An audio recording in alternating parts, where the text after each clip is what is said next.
বাইরে থেকে দেখলে মনে হচ্ছে লড়াইটা অনেক দলের, কিন্তু আসল সত্যিটা হলো একদিকে বিজেপি আর অন্যদিকে বাকি চোর জোচ্চোরের দল। একদম ঠিক শুনেছেন, লড়াইটা এখন এক বনাম সবের। গ্রাম বাংলার মানুষের কাছে সোজা সাপটা হিসাব।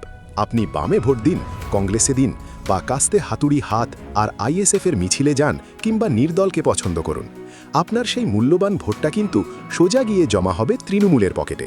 বিজেপি ছাড়া অন্য কোথাও ছাপ দেওয়া মানেই হলো পিসি ভাইপোর হাত শক্ত করা। প্রমাণ চান? মোথাবাড়ির দিকে তাকিয়ে দেখুন। মালদার মোথাবাড়িতে যখন অশান্তি হলো, বিজেপি বাদে আর কোন দল বুক ফুলিয়ে প্রতিবাদ করেছে? করেনি।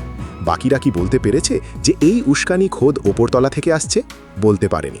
কেন জানেন? কারণ তাদের মধ্যে কোনো আদর্শের লড়াই নেই। লড়াই শুধু ভাগের লড়াই, শুধু ক্ষমতা দখলের লড়াই, শুধু বাংলার বুকে দাঁড়িয়ে মুখ্যমন্ত্রী হিসাবে সরকারিভাবে দুর্নীতি করতে পারবে প্রত্যেকের রাজনৈতিক অভিসন্ধি। রাখি সেই তোষণের রাজনীতি করে ক্ষমতা ধরে রাখার লড়াই। নজরুল ইসলাম ঠিকই লিখেছিলেন, কে আছো জোয়ান হও আগুয়ান, হাকিছে ভবিষ্যৎ। কিন্তু এই দলগুলো জনগণের জন্য আগুয়ান নয়, এরা আগুয়ান শুধু ক্ষমতা ভাগ করার লোভে। একটা সহজ অঙ্ক বুঝে নিন।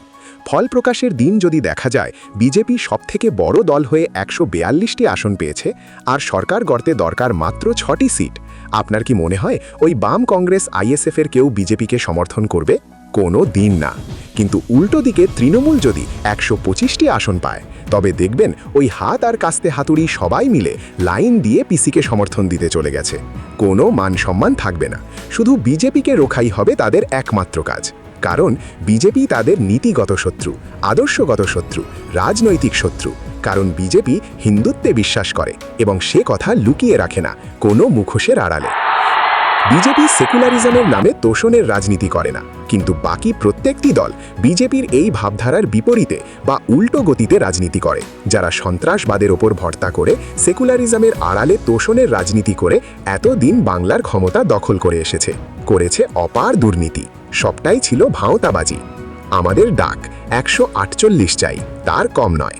তাই হে বাংলার হিন্দু সমাজ, হে জাতীয়বাদী মানুষ এবং বাংলার উচ্চাকাঙ্ক্ষী যুবক যুবতীরা, মনে রাখবেন বিজেপির পাশে কোনো রাজনৈতিক দল নেই, কিন্তু বিজেপির সাথে আছে বাংলার কোটি কোটি মানুষের আশীর্বাদ, হিন্দুদের ভরসা ও বিশ্বাস। সুকান্ত ভট্টাচার্যের ভাষায় বলতে হয়, এ দেশ সবার, এ মাটি সবার, এখানে সমান অধিকার।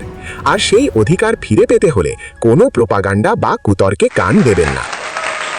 আমাদের দরকার অন্তত 148টি আসন। তৃণমূলের তৈরি করা সব গুন্ডামি আর বাধার প্রাচীর ভেঙে চুরমার করে দিয়ে সপরিবারে ভোট দিন শুধু বিজেপিকে। পশ্চিমবঙ্গে আর কোনো ভরসা নেই, একমাত্র ভরসা ভারতীয় জনতা পার্টি। মোদিজির ভাষায়, ভয় আউট, ভরসা ইন। বিজেপিকে ভোট দিন। বন্দে মাতারাম, জয় হিন্দ, জয় ভারত।